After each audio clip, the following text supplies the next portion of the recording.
Para mim é um privilégio poder estar com todos vocês. Eu tenho orado por esse evento, tenho orado por todos vocês. Vocês são os servos que Deus está preparando para o ministério dele nesses tempos do fim. E hoje nós precisamos de pessoas como vocês, pessoas sérias, centradas na palavra de Deus e focados em Cristo. Como o Christopher falou, Jesus realmente é o centro de tudo hoje para nós. Eu descobri, viu, Christopher? Cadê o Christopher? Está aqui? Eu descobri, Christopher, que temos a mesma idade. Nasceu em 52? Então, tá vendo? Você nasceu em março ou depois? Então você é mais novo que eu, então você tem que me obedecer. Tá certo, Christopher. Eu também tinha 15 anos e me lembro vividamente da Guerra dos 6 Dias.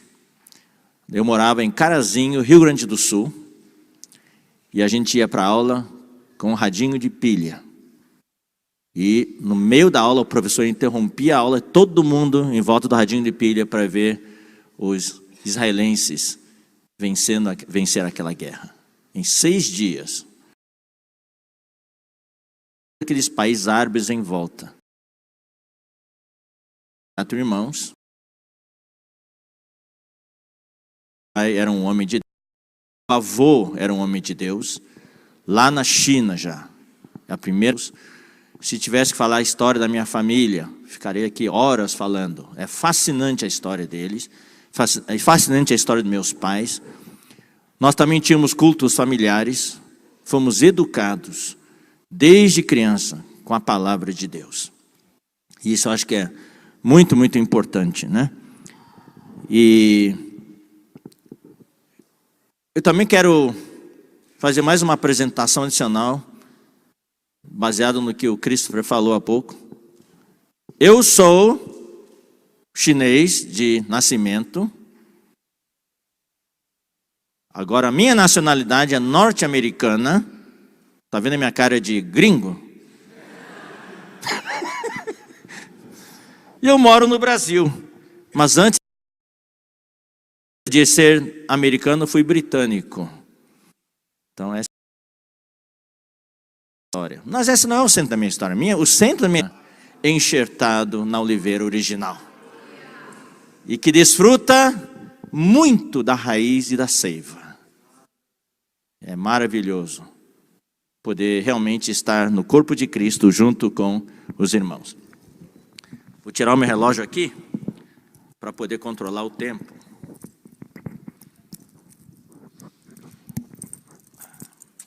Bom, hoje nós vamos falar, o tema da palavra neste momento é o mistério da iniquidade. Para mim isso é um tema bastante atual. O Senhor me deu essa palavra um pouquinho mais de um ano, mais ou menos um ano atrás, quando eu estava lendo a palavra, e por causa dos acontecimentos recentes. E desde criança eu ouvia dos meus pais sobre as profecias escatológicas. A base na palavra, e nós sempre tivemos muito temor do Senhor com relação a isso. Então, quando houve a Guerra dos 6 Dias e Jerusalém foi reconquistada, esse foi um grande sinal. O primeiro grande sinal foi a restauração da nação de Israel em 1948. E o segundo grande sinal é a reconquista de Jerusalém. O terceiro grande sinal, que vai já estar às portas da vinda de Cristo, vai ser a reconstrução do templo. E isso você sabe, né? Todos os judeus hoje já têm um material tudo preparado para que o templo seja reconstruído. Só que o lugar onde estava o antigo templo está hoje a mesquita de Al-Aqsa, né? Num lugar proibido, os judeus não podem entrar lá, por isso que eles oram lá no Muro das Lamentações. Ali é o lugar mais próximo que eles conseguem chegar ao templo antigo. Aquela mesquita tem que ser derrubada para poder construir o templo, restaurar o templo dos judeus. Como vai ser derrubada aquela mesquita? Não sei, só Deus sabe. Pode ser um míssil perdido, pode ser um terremoto, ninguém sabe. De qualquer maneira, o que está acontecendo hoje, e é para isso que nós precisamos prestar atenção hoje. O que está acontecendo no mundo, no ambiente em que vivemos hoje? Nós que somos ministros de Deus no século 21, não podemos colocar a cabeça num buraco, numa toca, como o avestruz faz quando está em perigo. Coloca a cabeça dentro do buraco e acha que está tudo bem. Nós precisamos estar cientes do que acontece à nossa volta. E quando nós lemos os jornais, não podemos ficar só lendo como é que foi o Palmeiras, como é que foi o Corinthians, as notícias esportivas. Nós precisamos dar atenção, especialmente às notícias com relação ao Oriente Médio e à Europa. Porque tudo isso são indícios. Tá? E, por exemplo, hoje o Donald Trump, ele foi eleito. E a política norte-americana hoje é uma política isolacionista. E isso tem muito a ver também com o cumprimento das profecias. Para o anticristo aparecer, a Europa tem que ter lugar de preeminência. E os Estados Unidos, pouco a pouco, vai sair do centro do cenário mundial. Apesar de ter influência, mas a Europa tem que ter a maior influência. Mas não estamos hoje aqui para falar dessa situação política, tanto no Oriente Médio como na Europa. O que queremos fazer é o que está permeando o mundo atual em que vivemos hoje. E isso a Bíblia chama de o mistério da iniquidade. Então vamos abrir as nossas Bíblias e ler 2 Tessalonicenses. Eu queria aproveitar para explicar um pouco que quem quer conhecer escatologia precisa conhecer o livro de Daniel. Especialmente os capítulos 2, capítulo 4, capítulo 7, 8, né? Capítulo 9 e capítulo 11. Ali nós temos as profecias de Daniel. As profecias que falam da grande estátua, a profecia dos 4 animais, a visão dos 4 animais, a visão do carneiro e do bode, a visão das 70 semanas de Daniel no capítulo 9. Depois, o rei do norte e o rei do sul no capítulo 11. Tudo aquilo irmãos, é fascinante. O cumprimento das profecias, a exatidão das profecias. Isso nos leva, todos nós que amamos a palavra de Deus, a nos centrar mais na palavra de Deus. Outro livro que fala bastante, na verdade tem bom conteúdo sobre a escatologia, sobre o tempo do fim, é Mateus, especialmente capítulo 24 e um pouquinho do capítulo 25. Daí, claro, nós temos o livro de Apocalipse. O livro de Apocalipse inteiro fala, né, nos primeiros capítulos falam da visão, fala da igreja, histórica, mas depois começa a mostrar os eventos do tempo do fim. E em todos esses capítulos que eu mencionei, de Daniel, por exemplo, sempre tem um pequeno trecho que fala do anticristo. Do anticristo. Então, eu não quero... isso para mim é fascinante. Quando eu entro nessa área, eu não paro mais de falar. Então eu não posso me entrar aí, porque senão nós não vamos poder falar o assunto que estamos falando hoje. Mas todos esses capítulos tem um pequeno trecho que fala do anticristo. Isso é impressionante. Tá? E no livro de Mateus capítulo 24, fala do abominável da desolação. Isso também se refere ao anticristo, o que ele vai fazer no tempo do fim. Em Apocalipse, claro, o capítulo 13 de Apocalipse e o capítulo 17 fala bastante do anticristo. Agora, tem um livro da Bíblia que fala algo sobre o tempo do fim, e especialmente sobre o anticristo, de uma maneira muito diferente dos outros. É 2 Tessalonicenses. Então vamos abrir em 2 Tessalonicenses e é o capítulo 2. Aqui nós temos algo que revela o que vai acontecer no tempo do fim, e é exatamente isso que me preocupa, por outro lado, me serve como advertência por um lado, e serve como incentivo por outro lado.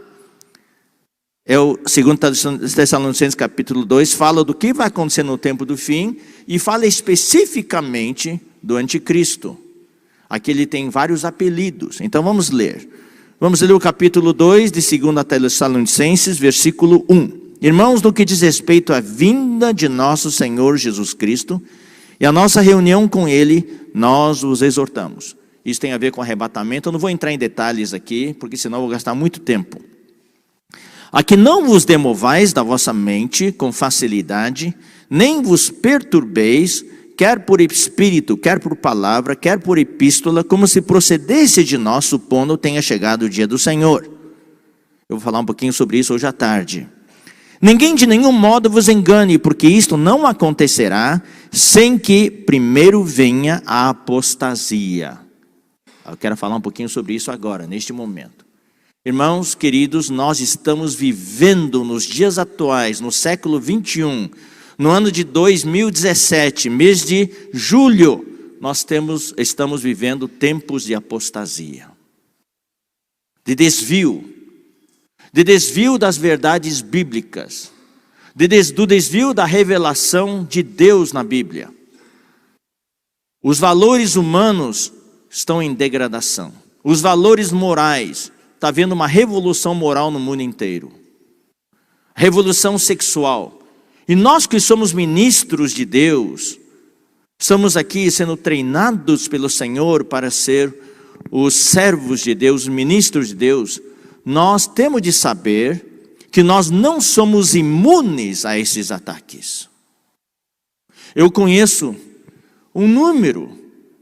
Eu fico muito triste quando a gente recebe notícias de irmãos que Deus tem usado e que têm sido instrumentos, vasos úteis nas mãos do Senhor, sucumbindo diante da onda prevalecente hoje.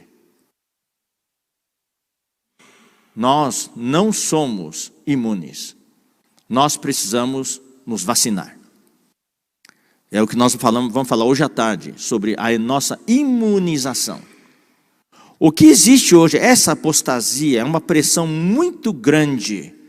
E se nós não vigiarmos, não nos prepararmos, não ficarmos de sobreaviso, com espírito de oração e vigiar, como o Senhor nos advertiu, irmãos, pode acontecer de nós sucumbirmos diante do ataque do inimigo de Deus. E pode estar certo, querido irmão, querida irmã, que o inimigo de Deus não vai ficar de braços cruzados vendo você sendo aperfeiçoado, vendo você fazer esse curso e recebendo todos os recursos para poder servir a Deus. Ele vai procurar a brecha para poder entrar na nossa vida e nos derrubar. Ninguém é invencível. Todos nós temos um calcanhar de Aquiles. Quem sabe o que é um calcanhar de Aquiles? Levante a mão. Menos da metade, um pouquíssimo. Quem não sabe, levante a mão, sejam sinceros. Olha, tá vendo? Isso não pode acontecer no nosso meio. Tem gente que é neutro. Você sabe? Sabe, levante a mão. Não levanta. Você não sabe, também não levante a mão. Não levanta a mão. O que então? Você sabe ou não sabe? Irmãos, diante do Senhor nós temos de nos posicionar. Quem sabe, levante a mão. O que é o calcanhar daqueles? Então tá bom. Quem não sabe, levante a mão. Então não precisa contar a história. Para não perder tempo, então os dois ou três que não sabem, depois vai lá ler sobre isso. É interessante. Ou seja, todos nós temos um calcanhar de Aquiles. É o nosso ponto vulnerável. Todos nós que servimos a Deus precisamos saber quais são os nossos pontos fortes, quais são os nossos pontos fracos. Existe uma análise que em inglês chama SWOT, que em português é FOFA. Não soa muito bem em português, mas é assim que é. SWOT é Strength, Weakness. Strength é ponto forte, fortaleza. Weakness é ponto fraco, fraqueza. O é Opportunity, oportunidade. E T é Threat, que é ameaça. Isso é usado pelas empresas. E hoje muitos servos de Deus usam. Isso tem que ser usado para a nossa vida pessoal, no casamento. E nós que servimos o Senhor também precisamos isso. A igreja não é uma empresa, mas nós podemos usar os recursos hoje que existem no mundo de hoje, no plano de Deus. O celular é usado para o plano de Deus. Espero que não seja distração para os nossos servos de Deus. Hoje o celular se torna um grande sequestrador de tempo. E muitos não têm tempo para ler a Bíblia, mas têm tempo para o celular. Então hoje, nós que servimos o Senhor, precisamos, cada um de nós, precisamos analisar diante do Senhor qual é o seu ponto forte. Isso é um ponto interior. Qual é o seu ponto fraco interior? Quais são as oportunidades que o Senhor te dá? E a vida é cheia de oportunidades. O Senhor abre janelas de oportunidade na nossa vida. Por exemplo, esse curso CPPI é uma janela de oportunidade. E vocês estão aproveitando essa janela de oportunidade. E quais são as ameaças? O que ameaça a sua vida? Por exemplo, quem se livra de dependência?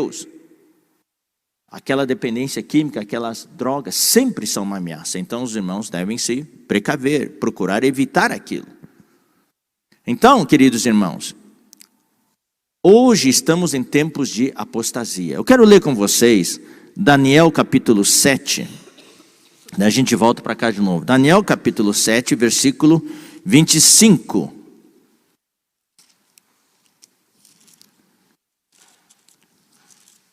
Daniel capítulo 7 é a visão dos 4 animais. Mas aqui no versículo 25 fala do pequeno chifre que aparece, né, no meio dos 4 chifres.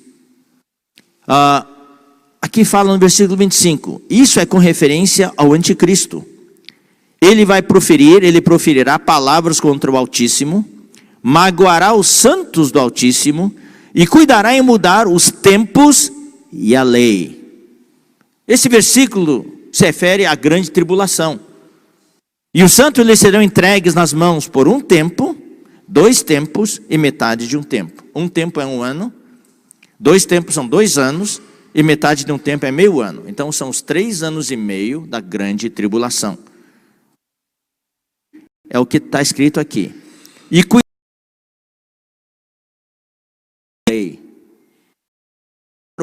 profeticamente falando, dispensacionalmente falando, isso se refere ao que vai acontecer na grande tribulação. Ele vai entrar em Jerusalém, vai colocar no templo já reconstruído a sua imagem e vai mudar a lei. Vai tirar o sacrifício de tudo. Mas eu quero aplicar isso, vamos voltar para Tessalonicenses, eu quero aplicar isso aos tempos que vivemos hoje. Aquilo só vai ser a culminância do que já está acontecendo hoje. Pode estar certo, queridos irmãos, o anticristo já está preparando, ou Satanás já está preparando o palco para a aparição do anticristo. O que está acontecendo no mundo hoje não é coincidência. É tudo uma preparação da parte do inimigo de Deus para a aparição do anticristo. Eu costumo, queridos irmãos, ilustrar como um furúnculo. Você sabe, tem uma infecção, o sangue tem um problema, tem impureza no sangue, daí o organismo reage, daí aparece na pele um furúnculo. E o furúnculo vai crescendo e dói. E dentro do furúnculo o que tem? A pus. E o furúnculo tem que amadurecer, fica vermelho, vai aumentando de tamanho. E quando amadurece, a tampinha do furúnculo abre e o que sai? A pus. Pois bem, queridos irmãos, o furúnculo já existe no mundo hoje. A pus já está sendo formada. O anticristo vai ser a pus que sai do furúnculo e vai ser visível. O mistério da iniquidade já está operando. Vamos continuar a ler, queridos irmãos. A apostasia. Hoje, a homossexualidade é aceita numa boa. Algumas décadas atrás era um tabu. Hoje, qualquer celebridade, seja no Brasil, seja nos Estados Unidos, qualquer celebridade de Hollywood, que não fale bem da homossexualidade, ele é boicotado. Então ele tem que falar bem, daí ele é aplaudido. Casamento do mesmo sexo é uma coisa aceita hoje. Hoje existe uma revolução sexual que nunca ninguém jamais imaginaria que acontecesse. Uma revolução moral. A uma velocidade incrível. E podem estar certos, queridos irmãos, que as coisas vão piorar cada vez mais. Então, hoje à tarde nós vamos ler alguns versículos que comprovam o tempo que vivemos hoje. Então, primeiro é necessário que aconteça a apostasia. Então, o versículo que nós lemos em Daniel 7 fala que no tempo da grande tribulação vão ser mudados os tempos e a lei. Mas se você observar, isso já está acontecendo hoje. As leis já estão sendo mudadas. E os tempos também. Antigamente, as constituições dos países, se você for olhar, na sua grande maioria, especialmente a Constituição norte-americana, as constituições são baseadas na Bíblia. É a lei da Bíblia. O adultério era considerado um crime. O furto também, e um monte de coisas. Hoje, em todas as constituições, está havendo emendas. As constituições estão sendo mudadas. As leis estão sendo mudadas.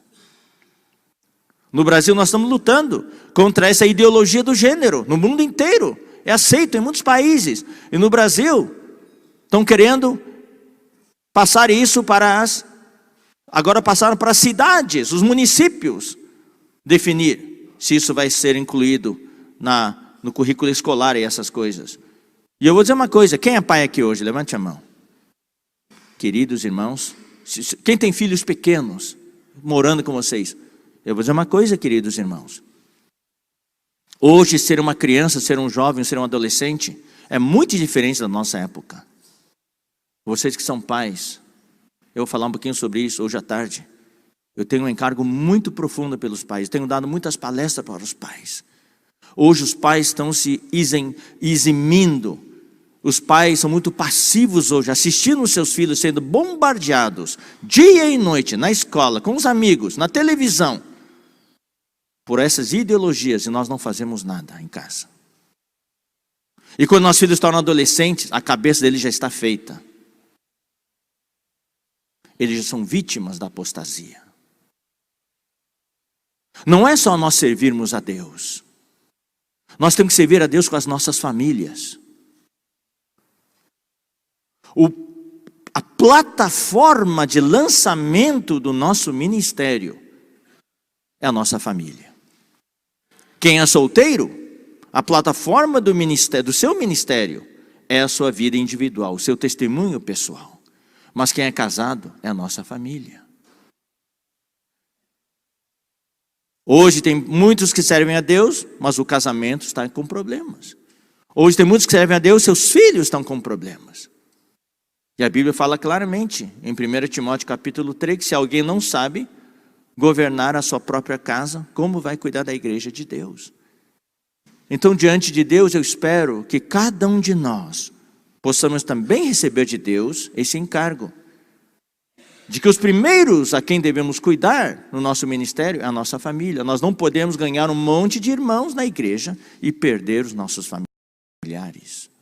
Bom, vamos continuar aqui.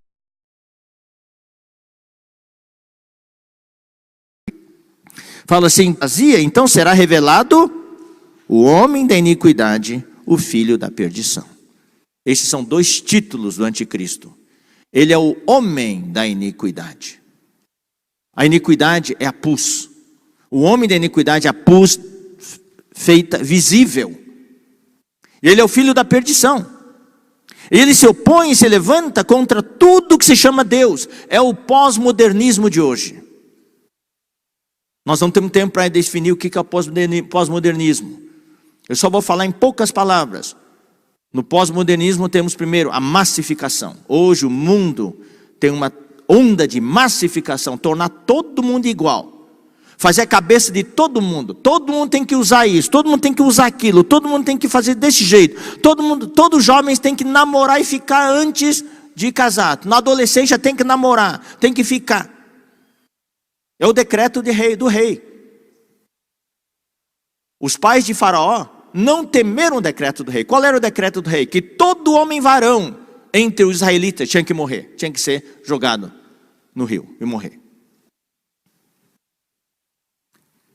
Bom, ele se opõe hoje contra tudo que chama Deus, o objeto de culto, a ponto de sentar-se no santuário de Deus. Isso aqui é a sua culminância quando houver o templo lá em Jerusalém.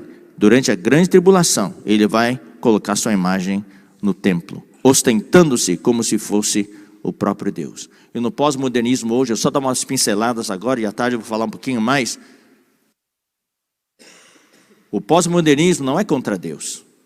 Ele é contra o Deus de Israel, contra o Deus de Abraão, Isaque e Jacó, contra o Deus e Pai de nosso Senhor Jesus Cristo. Ele é contra um Deus pessoal, um Deus que nos ama, um Deus que enviou o seu Filho para morrer por nós. Ele é contra esse tipo de Deus, um Deus com quem temos um relacionamento pessoal. Eles não são contra um Deus abstrato, o Deus que está na flor, o Deus que está na chuva, o Deus que está nas nuvens, o Deus que está no céu, o Deus que está no mar. Esse Deus abstrato, que muitas pessoas hoje creem num ser superior, coisa assim, mas não é um Deus pessoal. Nós que servimos a Deus precisamos de um Deus pessoal, um Deus com quem temos intimidade. Então, não só isso. O pós-modernismo hoje, nessa era em que estamos vendo, nos tempos do fim, o inimigo de Deus, antes da aparição do anticristo, nós vamos ver também com mais detalhe hoje à tarde, que é nos tirar a Bíblia. Ah, mas eu tenho a Bíblia. É, tem a Bíblia. O Cristo, eu acho que não sei quem foi, o Cristo mencionou, mas você lê a Bíblia? Eu temo que tem muito irmão e irmã que serve a Deus, mas não lê a Bíblia regularmente. Eu temo perguntar isso para vocês, para não expor a ninguém. Eu não vou fazer isso.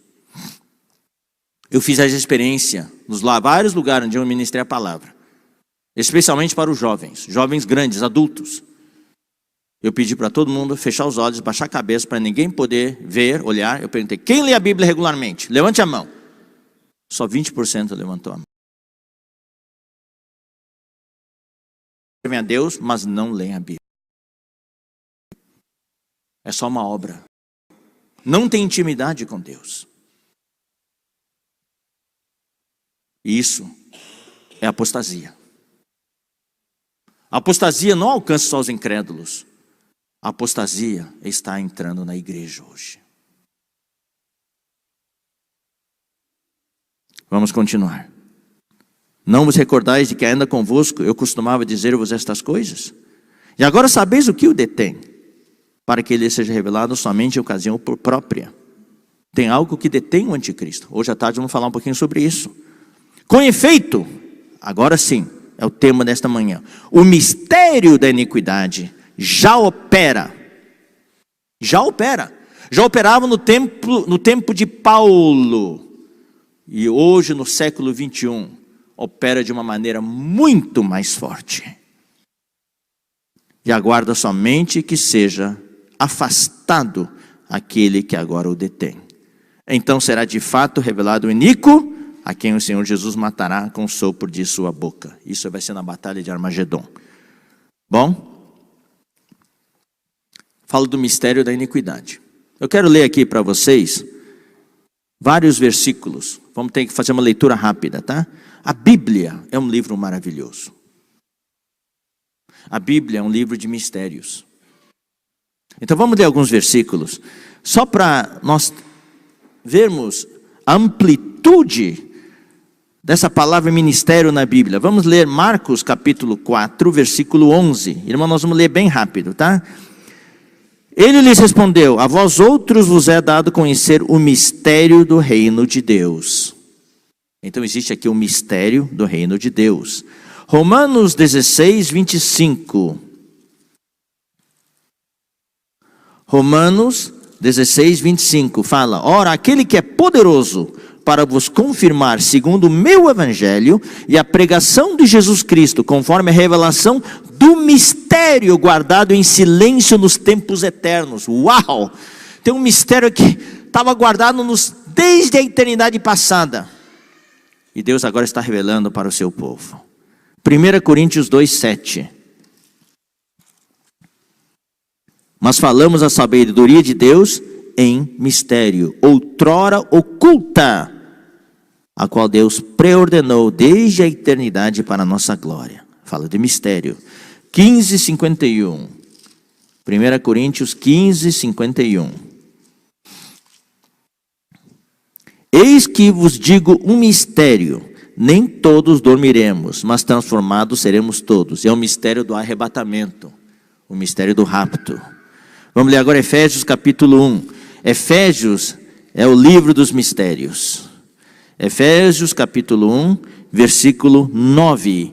Desvendando-nos o mistério da sua vontade, segundo o seu beneplácito que propusera em Cristo, ou nele mesmo, ou em si mesmo. Vamos ler o capítulo 3, versículo 4. Pelo que quando ledes, podeis compreender o meu discernimento do mistério de Cristo. Essa expressão é muito importante na Bíblia. O mistério de Cristo, o qual em outras gerações não foi dado a conhecer aos filhos dos homens, como agora foi revelado aos seus santos apóstolos e profetas. Agora vamos ler o versículo 9. E manifestar qual seja a dispensação do mistério, desde os séculos, oculto em Deus, que criou todas as coisas. Essa palavra dispensação no grego é oikonomia. É o que foi mencionado hoje, né? Economia, não é economia de economizar dinheiro. É o plano de Deus. Existe o mistério do plano de Deus. Capítulo 5, versículo 32. Grande é este mistério, mas eu me refiro a Cristo e à igreja. Esse é um grande mistério. Louvado seja o Senhor. Vamos ler o capítulo 6, versículo 19. E também por mim, Paulo pede que se suplique e ore por ele, para que me seja dada no abrir da minha boca a palavra, para com intrepidez fazer conhecido o mistério do Evangelho. Louvado seja o Senhor. Vamos ler agora Colossenses 1, 26 e 27. A fim de que aumente quanto a mim o motivo de vos gloriardes em Cristo Jesus pela minha presença de novo convosco. Vivei acima de... Perdão, estou lendo errado, estou lendo Colossenses, Filipenses. Colossenses 1, 26 e 27. O mistério que estivera oculto dos séculos e das gerações, agora todavia se manifestou aos seus santos, aos quais Deus quis dar a conhecer qual seja a riqueza da glória deste mistério entre os gentios, isto é, Cristo em vós, a esperança da glória. Cristo em nós é um mistério. Cristo vive em nós. Capítulo 2, versículo 2. Bem no finzinho. Para compreenderem plenamente o mistério de Deus, Cristo. Então aqui nós temos o mistério de Deus, Cristo. Em Colossenses, nós temos em Efésios o mistério de Cristo, que é a igreja. E em próprio Efésios nós temos o grande mistério, que é Cristo e a igreja. Colossenses 4, versículo 3. Suplicai, ao mesmo tempo, também por nós, para que Deus nos abra a porta à palavra, a fim de falarmos do mistério de Cristo, pelo qual também estou algemado. E por último, 1 Timóteo 3:9. Vocês podem ver aqui todos os termos diferentes, tipo diferentes de mistérios. Capítulo 3, versículo 9. Conservando o mistério da fé. Até a fé é um mistério. Existe o aspecto da fé objetiva, a fé subjetiva. A fé é o conteúdo de todo o plano de Deus para nós. Desde o Antigo Testamento, desde Gênesis até Apocalipse. Inclui Israel, como foi falado na primeira sessão.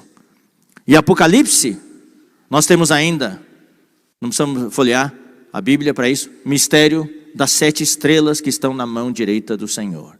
O mistério dos 7 candeeiros de ouro. E depois, mais tarde, o mistério da grande Babilônia. Ou seja, toda a Bíblia é um livro de mistério. E como é que nós entendemos esse mistério? Como é que não vamos entender esse mistério? Só ler, estudar e entender mentalmente? Então, isso que eu quero ler para vocês agora. Efésios capítulo 1, versículo 17. E eu sinto que isso, para nós que estamos sendo aperfeiçoados para ser servo de Deus, isso é muito importante, isso faz toda a diferença. Versículo 17, que diz aqui? Aqui diz o seguinte: Paulo estava orando, ele orava ao Pai, para que Deus, o Deus de nosso Senhor Jesus Cristo, o Pai da glória, nos conceda espírito de sabedoria e de revelação no pleno conhecimento dele. Eu acho que isso, queridos irmãos, é muito importante. Nós que estudamos a palavra, não podemos ficar só na esfera mental, para entender a semântica, a estrutura gramatical, o que significa só isso. O que nos diferencia das outras pessoas é que nós precisamos ter a revelação de Deus. E isso, queridos irmãos, nós precisamos orar ao Senhor. Paulo orou por nós. Todos nós devemos orar ao Senhor para que o Senhor nos conceda espírito de, em primeiro lugar, espírito de sabedoria. Aqui não diz inteligência, não é inteligência. Há uma diferença entre inteligência e sabedoria. Uma pessoa pode ser muito inteligente, ele sabe fazer os cálculos de cabeça. Alguém aqui é bom matemático? Então me diga, quem aqui me dá uma resposta em 5 segundos. Quanto é 1.347 vezes 2.459? Quanto é? Ninguém, não tem ninguém inteligente aqui? Não, a pessoa pode ser rápido no cálculo, fazer os cálculos tudo de cabeça, ser muito inteligente, mas não ter sabedoria. No relacionamento humano, não tem sabedoria. Nas suas decisões, não tem sabedoria. Não sabe ser inteligente, mas está endividado. Não sabe gastar o dinheiro com sabedoria. A inteligência é mental. A sabedoria está no nosso espírito. A sabedoria vem de Deus. Então, para entender a Bíblia, não é suficiente só ter inteligência. Existem muitas pessoas inteligentes, pessoas ateias, que leram a Bíblia de capa a capa. E usam aquilo para escrever livros contra Deus, para defender as suas teses ateias. Pessoas inteligentes, mas o que faltou a elas? A revelação de Deus.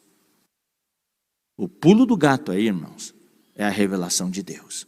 Então nós precisamos ter um espírito de sabedoria e de revelação. Todo momento, toda hora que nós lemos a Bíblia, nós devemos orar ao Senhor. Senhor, me conceda neste momento espírito de sabedoria e de revelação. Então aqui, além de todo esse mistério que nós lemos há pouco, tem esse mistério especial, que é o tema desta palavra aqui desta manhã. É o mistério da iniquidade. Então quero ler com vocês, irmãos queridos, alguns versículos, tá? Para mostrar o mundo em que vivemos hoje. Esses versículos, a situação que esses versículos descrevem já existia no tempo de Paulo, mas hoje, irmãos, isso é muito, muito pior.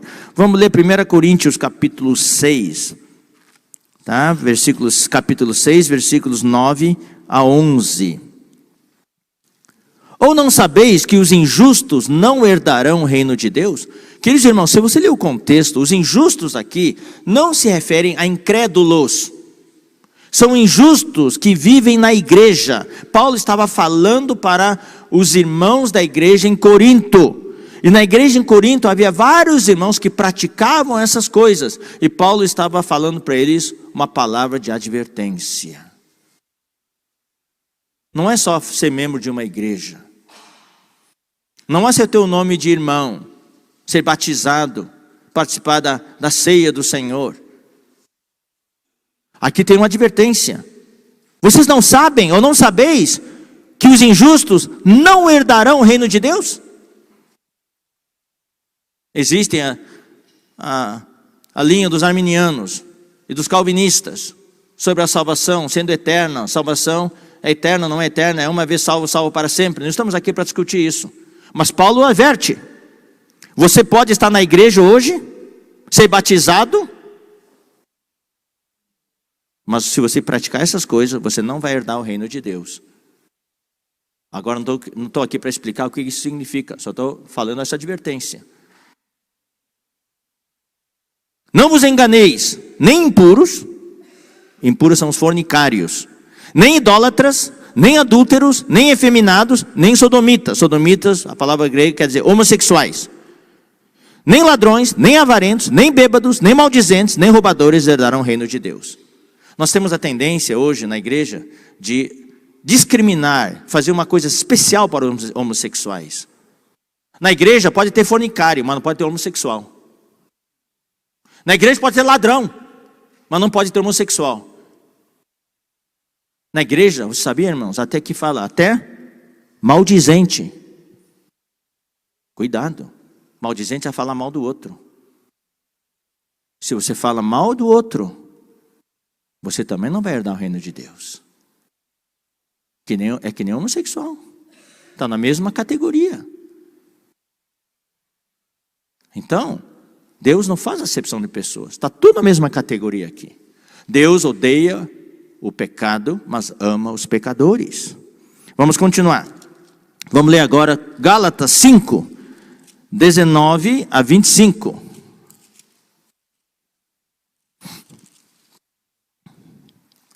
Ora, as obras da carne são conhecidas e são prostituição, ou seja, fornicação, impureza, lascívia, idolatria, feitiçaria, inimizades, porfias, ciúmes, iras, discórdias, dissensões, facções, invejas, bebedices, glutonaria. Claro, como já outrora vos preveni, que não herdarão o reino de Deus os que tais coisas praticam.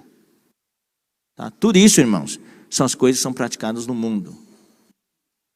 Mas pouco a pouco, por causa da pressão, mais e mais vemos isso sendo praticado na igreja hoje. Isso é a iniquidade. A iniquidade que está se alastrando. Efésios 5, versículos 3 a 5. Pela repetição, frequência com que isso é mencionado na Bíblia, isso mostra que Paulo considerava isso algo muito sério. Efésios capítulo 5, versículos de 3 a 5. Mas a impudicícia, que é a fornicação na palavra grega, e toda sorte de impurezas ou cobiça, nem sequer se nomeiem entre vós, como convém a santos. Nem conversação torpe, nem palavras vãs ou chocarrices, coisas dessas inconvenientes, antes pelo contrário, ações de graças. Sabei, pois isto, nem o incontinente, a palavra grega é fornicário, ou impuro, ou avarento, que é idólatra, tem herança no reino de Deus, de Cristo de Deus. Está vendo? É tudo o mesmo discurso. Isso é iniquidade. Iniquidade. E por último, 2 Timóteo, capítulo 3. 2 Timóteo, capítulo 3, versículos 1 a 4. Sabe, porém, isto é uma profecia de Paulo. As epístolas de Timóteo foram escritas para Timóteo, que estava na igreja em Éfeso, em tempos da degradação da igreja, do declínio da igreja. E naquele tempo já existia isso, mas Paulo profetizou de uma maneira especial. Sabe, porém, isto, nos últimos dias, que são os dias em que vivemos nós hoje, sobrevirão tempos difíceis. Irmãos, nós estamos em tempos difíceis, em tempos de apostasia.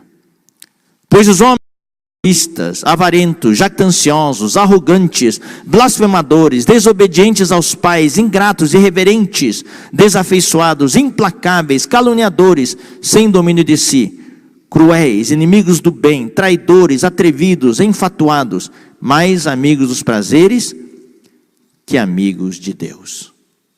Essa é a descrição do mundo da iniquidade em que vivemos hoje. Então agora vamos ler Mateus 24, 12 a 14. E aqui eu vou fazer alguns comentários. Mateus 24, 12 a 14. Aqui fala, queridos irmãos, prestem muita atenção. E por se multiplicar a iniquidade, o amor se esfriará de quase todos. Nós vivemos em tempos de apostasia. Todos os versículos que nós lemos são confirmados pelo que nós vemos hoje no mundo. No mundo hoje lá fora, temos todas as situações. E pouco a pouco, por causa da pressão, essas coisas estão começando a se infiltrar na igreja. Quando fala a igreja como um todo. Hoje, pouco se prega sobre a santificação. Pouco se prega sobre a cruz. Muito se fala sobre a prosperidade. E essa nova geração que está se levantando, muitos não têm a referência. Então, Jesus já profetizou. Por se multiplicar a iniquidade, o amor se esfriará de quase todos. Eu comparo a iniquidade a um vírus. Hoje, esse assunto do vírus está em moda.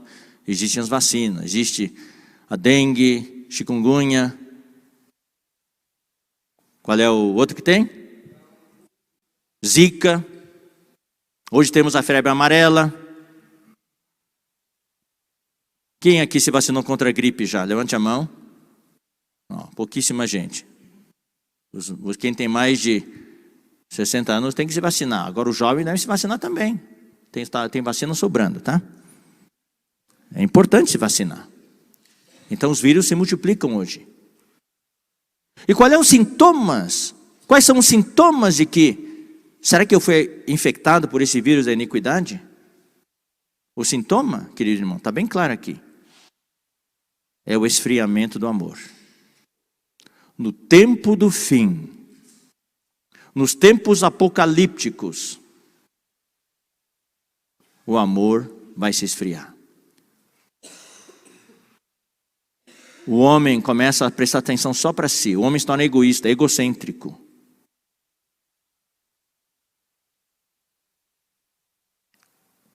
Então nós podemos medir o seu amor por Deus hoje é maior ou menor do que 2 anos atrás. Estou falando para aqueles que já se converteram mais de 2 anos, ou mais de 5 anos, mais de 10 anos. Digamos que você se converteu 20 anos atrás, ou 15 anos atrás, ou 10 anos atrás. O seu amor naquela época é maior ou menor do que hoje? Ou hoje é menor do que, ou maior do que antes? Que curva você desenharia para o seu amor? É uma curva descendente ou uma curva ascendente? A sua vontade de orar aumentou ou diminuiu? A sua vontade de ler a Bíblia aumentou ou diminuiu? A sua vontade de servir a Deus aumentou ou diminuiu? Eu fico desesperado quando vejo casais na igreja, casados já há 30 anos, 40 anos, se separando hoje. O amor entre o marido e a mulher esfriou, ao ponto de não poder mais continuar juntos. Eu acho que todos vocês conhecem pessoas assim. Talvez alguns de nós que estamos aqui, estamos nessa situação. Somos casados, estamos servindo a Deus, mas o amor que eu tenho para o meu marido, para minha esposa, já não é como antes. A gente briga muito. Tudo isso, irmãos, são consequências da contaminação pelo vírus da iniquidade. E você sabe, irmãos, eu tenho pesquisado sobre o vírus. Você sabe que o que mata um vírus? Onde os vírus são, nos laboratórios, quando eles querem multiplicar um vírus para fazer pesquisa, que temperatura eles usam? Eles usam essas estufas, uma temperatura morna. Numa temperatura morna, os vírus se multiplicam rapidamente. Numa temperatura fria, abaixo de 0, o vírus não morre, mas o vírus fica em estado latente. Anos atrás, por causa do efeito estufa, algumas geleiras no norte, na Sibéria, derreteram. Daí foram lá uns cientistas coletar água debaixo das geleiras. E coletaram e encontraram um vírus. Um vírus pré-histórico. Milhões de anos. E aquele vírus voltou a viver.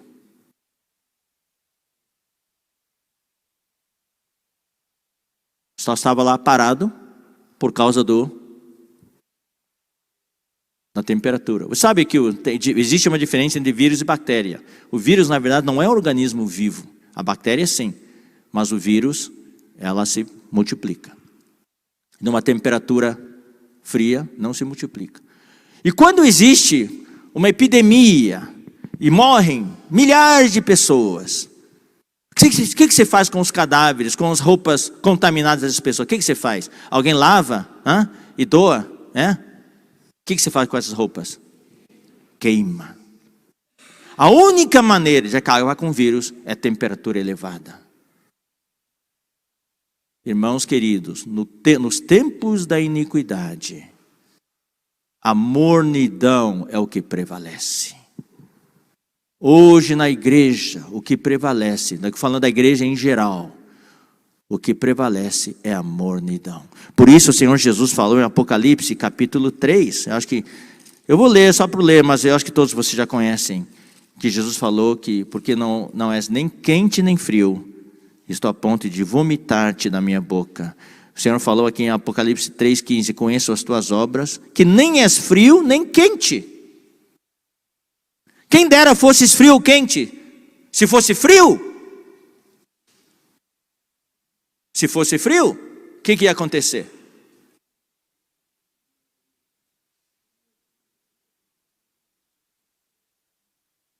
O que ia acontecer se fosse frio? Se fosse frio, o vírus fica em estado inerte e não se multiplica. Quando é quente, o vírus é morto. Por isso que a Bíblia fala, sede fervorosos de espírito. Sede ardentes de espírito. Queridos irmãos, uma coisa, nesse tempo do fim, nós precisamos sempre checar. Existe em mim o fogo do espírito. Tem algo queimando dentro de você? Eu sei que quando você se converteu tinha um fogo. Puxa, você acordava aquele fogo queimando. Esse fogo continua? Nós que servimos o Deus precisamos manter esse fogo. Você sabe, queridos irmãos, no Brasil no ano passado teve a Olimpíada. E antes da Olimpíada existe algo muito interessante que é a tocha, né? A tocha olímpica percorre todas as cidades de mão em mão. Daí chega lá, a tocha sai lá de Atenas, passa pela Suíça, daí vem para o país. Veio para o Brasil, chegou em Brasília, e daí a tocha saiu da cidade, sempre carregado por atletas. Daí eles correram todo o norte, daí nordeste, chegaram no sul, daí entraram no sudeste, depois foi para o Rio de Janeiro. E houve milhares de pessoas que carregavam a tocha. E a tocha então era carregada, e quando chegava na outra pessoa, a outra pessoa tinha a tocha apagada, ele acendia a tocha da outra pessoa. E os atletas, a função deles era carregar a tocha. A função não era correr o mais rápido. A função era levar a chama da tocha de um lugar a outro. Nós levamos a tocha de Deus. A tocha da palavra de Deus. A tocha do fogo do Espírito Santo. Queridos irmãos, nós podemos fazer muitas coisas. Eu corro para cá, corro para lá. Eu fiz mais que todo mundo. Eu bati o recorde de velocidade. Irmão, não estamos aqui numa corrida para bater o recorde. A pergunta é, a tocha ainda está acesa? Ou está correndo, mas a tocha está sem fogo já?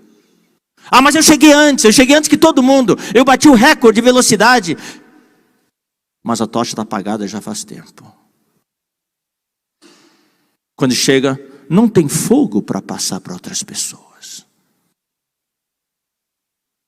Toda reunião na qual nós ministramos é uma reunião. Eu vou falar isso, irmãos. Nós que somos ministros de Deus precisamos estar cientes. Na maioria das vezes, as pessoas são tochas apagadas. Elas vêm para o culto, vêm para a reunião, para você acender a tocha delas. E elas saem acesas. E se espera que alguns deles aprendam a manter a tocha acesa. Mas se a minha tocha está apagada, como é que eu vou acender as tochas dos outros? E por se multiplicar a iniquidade, o amor se esfriará de quase todos. Eu quero ler para vocês, irmãos, a revelação de Jesus Cristo e do nosso Deus triuno em Apocalipse. Vocês sabem, queridos irmãos, nas epístolas nós temos o Pai, o Filho e o Espírito Santo. Mas em Apocalipse, a ordem muda. A ordem muda. Vamos ler aqui, Apocalipse capítulo 1, versículos 4 e 5.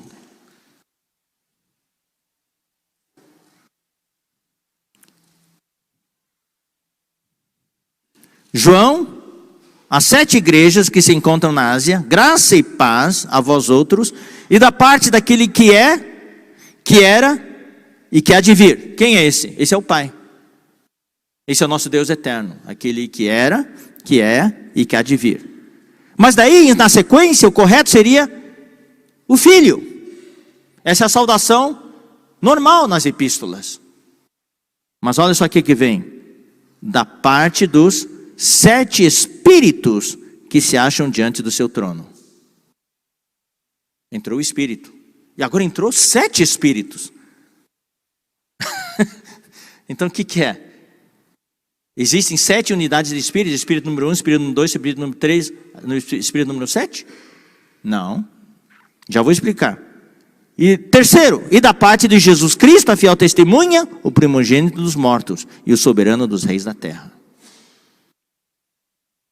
Segundo as melhores interpretações textuais, aqui quando fala dos 7 espíritos, é o Espírito Santo, é o Espírito. Só que nos tempos de Apocalipse, na era das trevas, uma lâmpada de 100 watts já não é suficiente. Porque as trevas são muito intensas. É necessário uma lâmpada de 700 watts. 7 vezes mais. Aqui não são 7 unidades de Espírito. É o Espírito. Mas em Apocalipse, é o Espírito 7 vezes intensificado. Por isso fala 7 Espíritos. Então, olha só, vamos ler agora Apocalipse 4, versículo 5. Ao redor do trono, versículo 4 também. Ao redor do trono há 24 tronos assentados neles, e assentados neles 24 anciãos vestidos de branco, em cujas cabeças estão coroas de ouro. E do trono saem relâmpagos, vozes e trovões.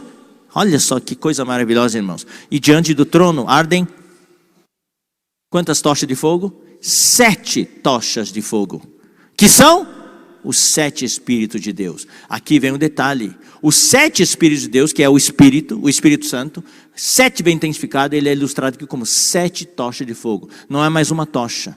Nos tempos em que vivemos hoje, tempos de apostasia, queridos irmãos, a tendência do mundo é de esfriamento do amor a Deus e o amor ao próximo. Mas da parte de Deus, ele intensifica o fogo 7 vezes. Eu preciso queimar 7 vezes mais forte. Para fazer frente à necessidade atual do mundo da iniquidade. Irmãos, nós não podemos ser mais aquele ministro, daquele tipo, lenga-lenga, tá tudo bom. Não, nós temos que intensificar o nosso espírito. Nós precisamos queimar, arder dentro de nós.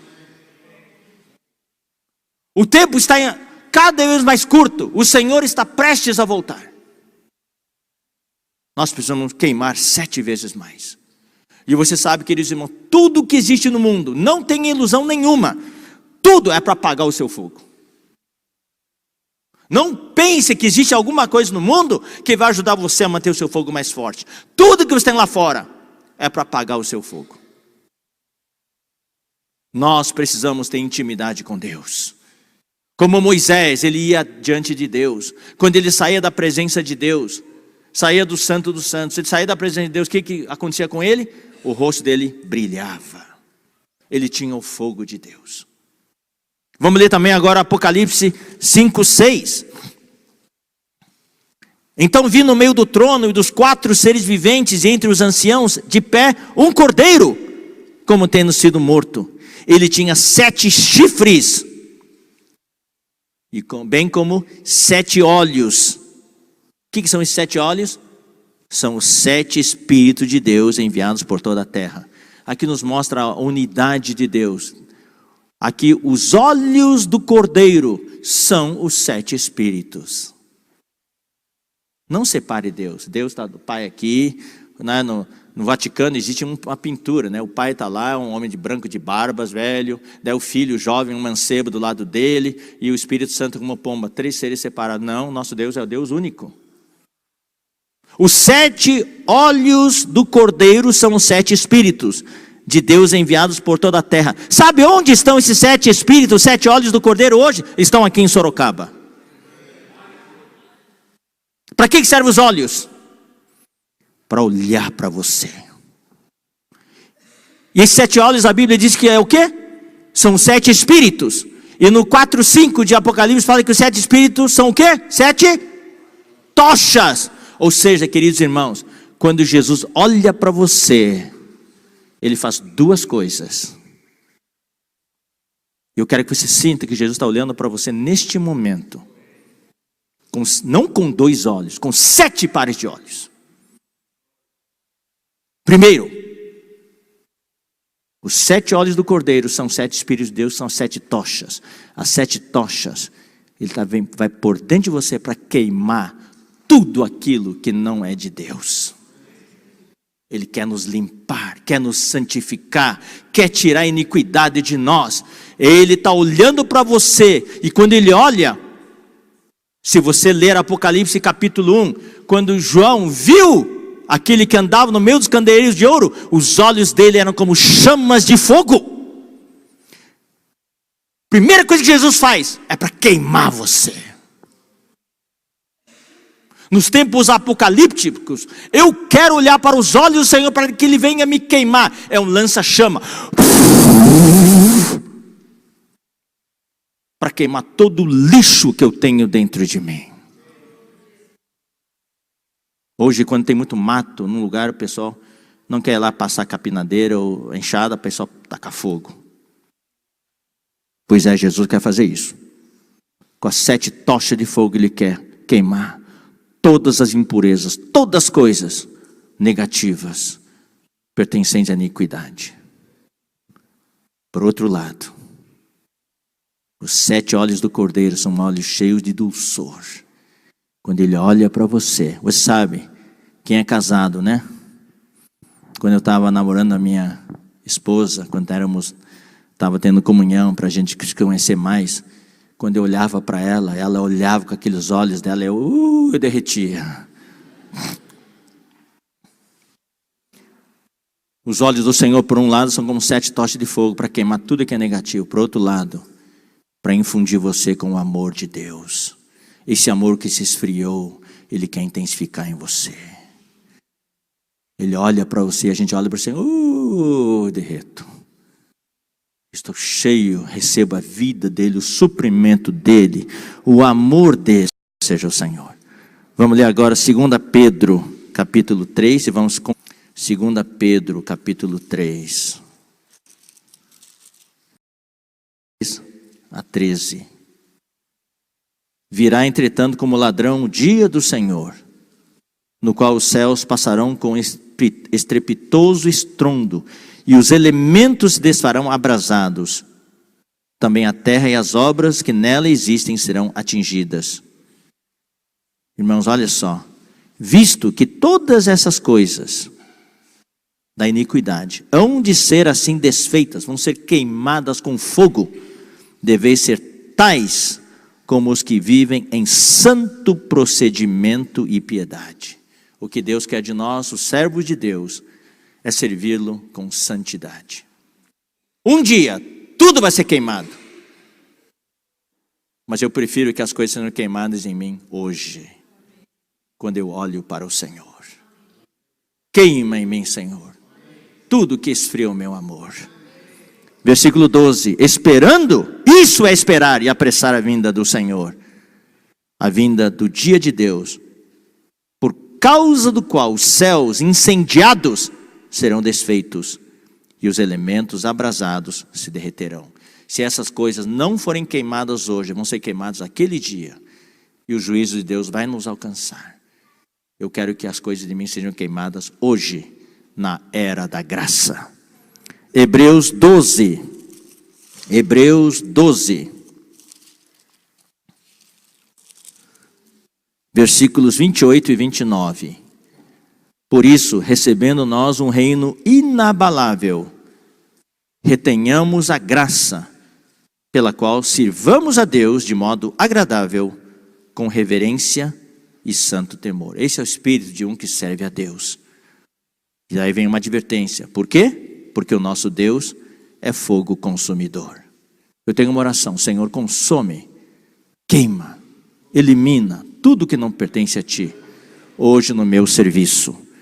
E o capítulo 12, versículo 14. E com isso eu concluo a palavra desta manhã. Segui a paz com todos e a santificação. Hoje isso é muito pouco pregado no meio evangélico. Nós precisamos ser servos de Deus santos. E você sabe, na Bíblia, toda vez que fala de santidade, é o elemento do fogo que vem. Isaías, quando fala assim: ai de mim, sou homem de impuros lábios, assim por diante. O que o serafim fez? Pegou uma brasa com tenaz e veio e purificou os lábios dele. O fogo é para purificar e para santificar.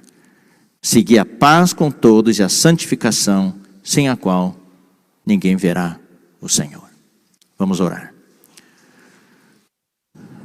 Senhor, nós realmente confessamos e reconhecemos que hoje vivemos em tempos difíceis, tempos cheios de iniquidade, tempo de apostasia, de a pressão é muito grande, Senhor. Nós realmente precisamos confessar a Ti, reconhecer que muitas vezes nós também somos afetados. Pedimos a Ti, Senhor, o poder do Espírito, o poder interior de vida, que possa nos capacitar, possa nos dar o poder para vencer a pressão, para que não sejamos contaminados com o vírus da iniquidade. Não permita, Senhor, que o amor em nós esfrie. Não queremos Te servir na mornidão. Pedimos que o fogo do Espírito Santo arda em nós. Como Tu falaste para Timóteo, que queremos reavivar a chama do fogo do dom de Deus em nós. Reavive esta chama, Senhor. Cuide de cada um que aqui está. Todos estes servos Teus que estão sendo preparados para servir a Ti. Muito obrigado, Senhor. E sempre olhe para nós com Teus 7 olhos, para queimar com as 7 tochas aquilo que não pertence a Ti, aquilo que não Te agrada. E também com Teus 7 olhos, infunde o Teu amor, o amor que nós tanto precisamos para Te servir. Muito obrigado, Senhor. Oramos em nome de Jesus. Amém.